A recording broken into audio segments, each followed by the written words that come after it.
Fala pessoal, sejam bem-vindos a mais um. Casal Reage, meu nome é Annelise. Meu nome é Captiones, meu amor, estamos onde? Estamos em live lá na Twitch, então já aproveita e nos segue por lá pra você ver os reacts ao vivo junto com a gente.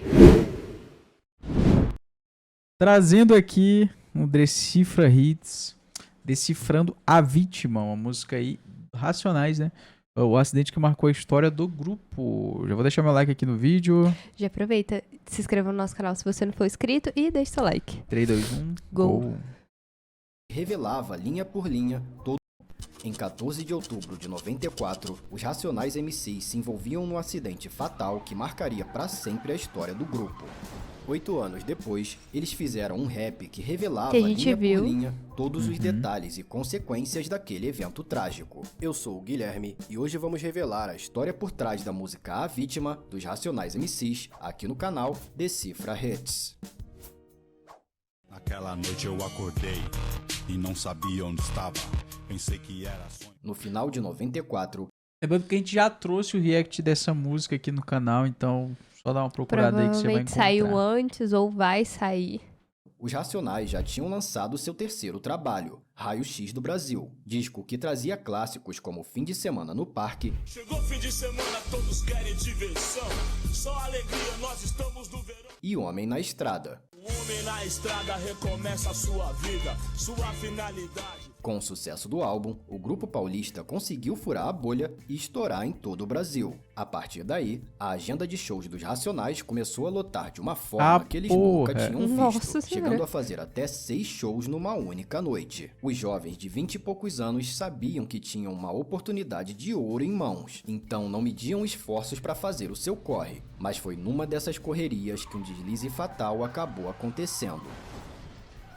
Na madrugada de 14 de outubro daquele ano, por volta de 1h da manhã, o grupo dirigia em comboio na Marginal Pinheiros, em São Paulo. Eles estavam em 3 veículos. Atrás vinha um Passat, com KLJ, o DJ do grupo. No meio, vinha um Opala cinza escuro, com o rapper Ed Rock na direção e o operador de som Ronaldo Tadeu no banco do carona. E por último, mais à frente, vinha um Opala Diplomata com os 2 outros rappers do grupo, Mano Brown e Ice Blue. Quando o comboio estava na altura do shopping Eldorado, no acesso à ponte Eusébio Matoso, uma Kombi entrou na frente do Opala de Brown e ele desviou. Porém, Ed Rock, que vinha logo atrás a 100 km por hora, não percebeu a tempo e acertou o carro em cheio pela traseira, gerando um impacto tão violento que destroçou a Kombi e capotou o Opala de Ed Rock. O rapper, inconsciente, foi socorrido e levado às pressas para o hospital. E é nessa pegada que se inicia a narrativa da música A Vítima, com Ed Rock, também conhecido como Cocão, contando para o seu amigo Smurf os detalhes do acidente a partir da sua primeira lembrança daquele dia sombrio, o hospital.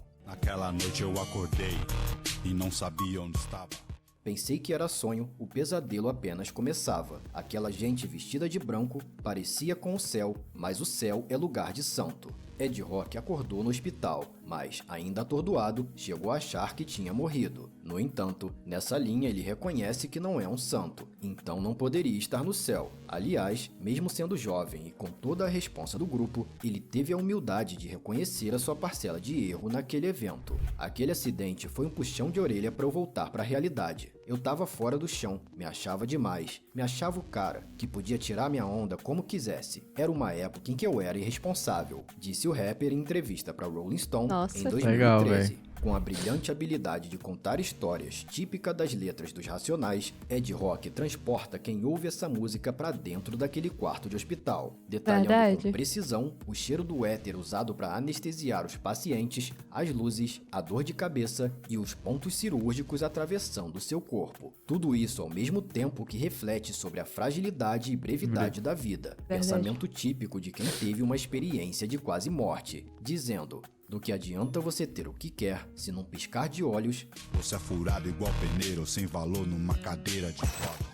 Nesse momento, a canção traz uma amostra da genialidade de KLJ, um dos maiores DJs do hip hop brasileiro. Ele usa uma técnica chamada scratch, na qual o DJ manipula o disco enquanto ele gira para reforçar o ritmo da canção, ao mesmo tempo em que ele insere trechos de 2 outras músicas dos Racionais no meio da batida para completar o sentido da história e o sentimento da narração. Caralho, velho. O que eu tô fazendo aqui? Não quero admitir. Agora é tarde. Ao acordar, Ed Rock estava confuso e ainda não lembrava do que tinha ocorrido, mas seu parceiro Ice Blue, que estava no Opala da frente, relatou toda a cena na letra. Mano, foi um arregaço na marginal. Você capotou, teve até uma vítima fatal. A vítima era Osaías de Oliveira, de 21 anos, o motorista da Kombi. Nela estavam 8 pessoas da mesma família. Nossa. Eles retornavam de um culto evangélico Isso, quando véi. ocorreu a colisão. No documentário Das Ruas de São Paulo pro Mundo, Ed Rock contou que após a batida, a Kombi perdeu o controle e acertou um poste em cheio. E como naquela época não era costume usar cinto de segurança, o motorista bateu com a cabeça no volante. Osaías foi levado às pressas para o Hospital das Clínicas em estado grave. E às 4h35 da manhã, ele veio a falecer. Todos os outros 7 passageiros da Kombi também ficaram feridos e foram levados para o hospital. Dentre eles, a mãe de Osaías, Eunice dos Santos de Oliveira, de 43 anos, o irmão dele, Oséias, de 19 anos, que teve que passar por uma cirurgia no cérebro, e a esposa de Nossa. Osaías, Regina Vera Nascimento de Oliveira, de 17 anos, que estava grávida de 2 meses. Felizmente, Deus. Regina sofreu apenas ferimentos leves e não houve nada com seu bebê. Mas na letra, Ed Rock lamenta o fato de Osaías jamais poder ter visto seu filho nascer.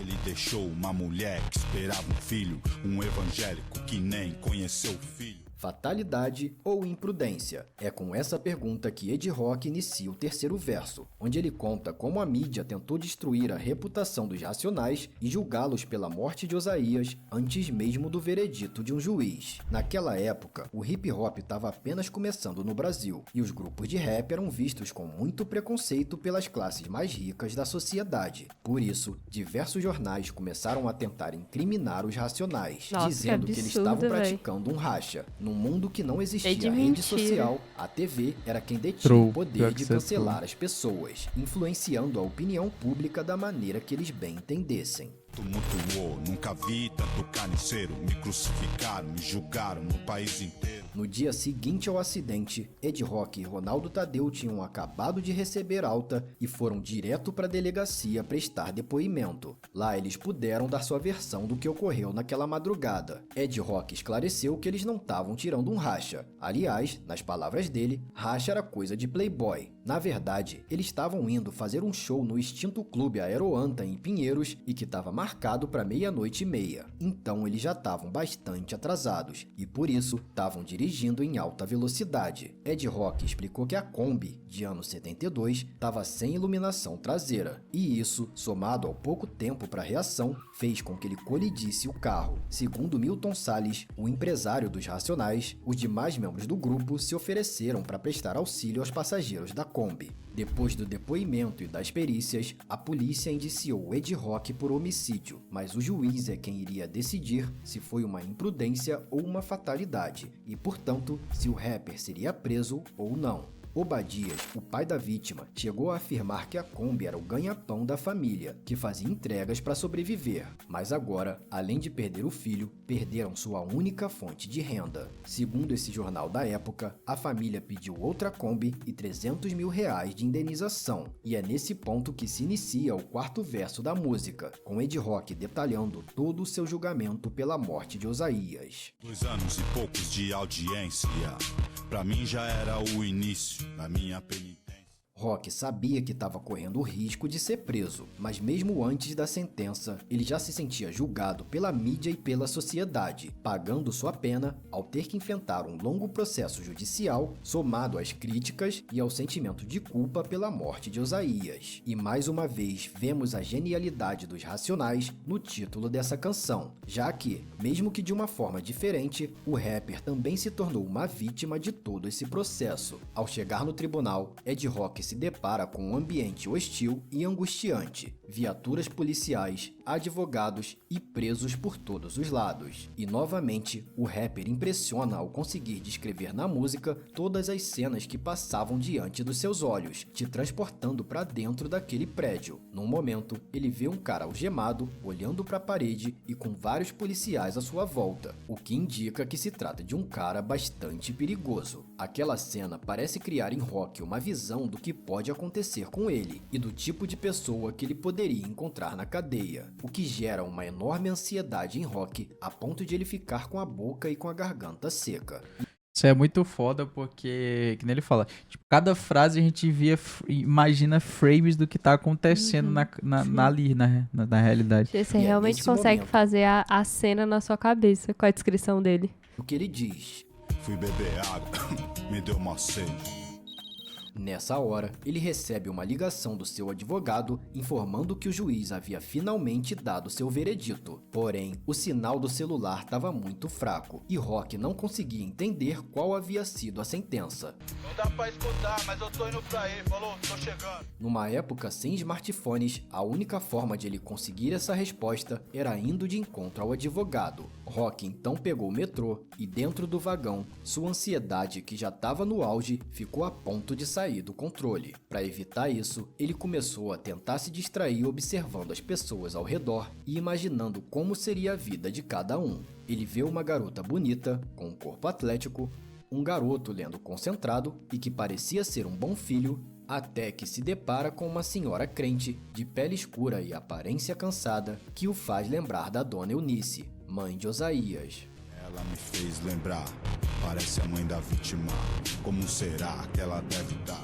Nesse ponto, a música para por alguns segundos e conseguimos ouvir apenas o som do metrô se movimentando sobre os trilhos, amplificando o silêncio de Ed Rock. Isso aí ficou sensacional.